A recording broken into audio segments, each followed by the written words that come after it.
வணக்கம். எழுத்தாளர் ஆதவன் தீட்சண்யா சமீபத்தில் ஒரு ட்வீட் பண்ணியிருந்தார்.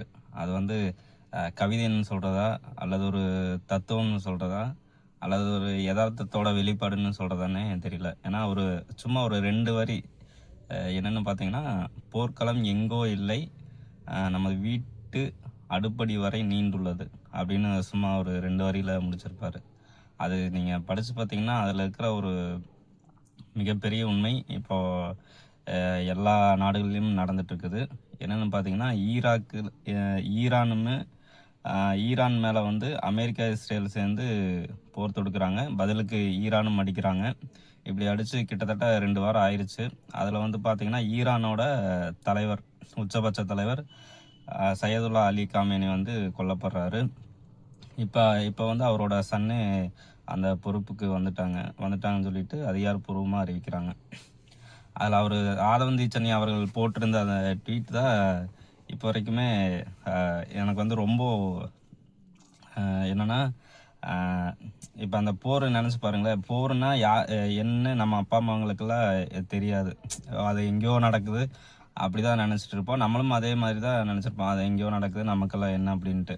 ஆனால் அவர் அந்த எழுதியிருந்த வாக்கியம் இப்போ பார்த்தீங்கன்னா பயங்கரமாக உண்மையாயிட்டுருக்குது. என்னென்னு பார்த்தீங்கன்னா, சிலிண்டர் தட்டுப்பாடு கேள்விப்பட்டிருப்பீங்க. இங்கே பெங்களூர்லலாம் ஆல்ரெடி வந்து ஹோட்டலெல்லாம் மூடிட்டாங்க, சிலிண்டர் இல்லைன்னு சொல்லிட்டு.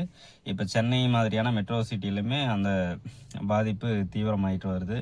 என்னென்னு பார்த்தீங்கன்னா, ஹோட்டல்லலாம் சாப்பாடு ஐட்டத்தை கம்மி பண்ணிட்டாங்க. வெள்ளை சாப்பாடு, அந்த குழம்பு, ரசம் இதெல்லாம் நிப்பாட்டிட்டு வெறுமனே வெரைட்டி ரைஸ், அதாவது தக்காளி சாதம், தயிர் சாதம்னு சொல்லிட்டு இங்கே போர்டே வச்சுட்டாங்க சென்னையிலலாம்.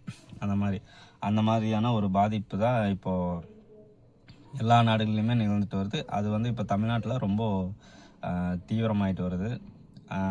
நான் அதை படித்தப்போ எனக்கு மனசை எப்படி எழுதிக்கிறேன் அப்படின்ட்டு தான் தோணுச்சு. அது ரொம்ப சின்ன ஒரு 2 ஒரு 10 வார்த்தைக்குள்ளேயே முடிச்சிருப்பாரு. அதை பார்த்துட்டு என்னோட துணைவியாரும் ரொம்ப அழகாக எழுதியிருக்கிறாருல அப்படின்ட்டு சொன்னாங்க. என்னென்னா, போருங்கிறது வந்து எல்லா நாடுகள்லையும் நடக்கு. அதாவது நிலத்துக்காக நடக்கு, ஒரு வளத்துக்காக நடக்கு, அந்த நாட்டோட வளத்தை ஆக்கிரமிக்கிறதுக்காக நடக்கு.